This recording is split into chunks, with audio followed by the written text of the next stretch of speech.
X Y Z যে কোনো ব্যক্তি লেনদেন করলো, গল্পটার সমাধান শুনে আপনারাই দিবেন।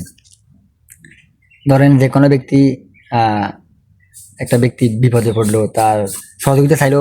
ধরেন আপনি আপনি একটা বিপদে পড়লেন, সহযোগিতা চাইলেন, আমি ভাবলাম করা উচিত, আমার পরিচিত মানুষ, অর্থনৈতিক একটা লেনদেন করলাম। লেনদেন করার সময় কিন্তু এটা কাটসিট হয়নি যে কবে দিবেন, কতদিন অপেক্ষা করতে হবে, কাটসিট হয়নি, বাইদি বাই চাইছেন, আমি দিলাম। এখন দিন গেল, রাত গেল, অনেক সময় কেটে যাওয়ার পরে আহ, আপনার খবর নেই। আমি ভাবতেছি কি, আমার থেকে সে চাইলো, সহযোগিতা করলাম মানবিক দৃষ্টিকোণ থেকে, যেবার সসম্মানে নিয়ে গেল, আবার তা আমার আমানত আমাকে বুঝিয়ে দেওয়া উচিত, আমি চাওয়ার আগে বলার আগে। এটাই স্বাভাবিক নিয়ম, স্বাভাবিক সিস্টেম। তাকে আমি সম্মানের সহিত দিয়ে দিলাম।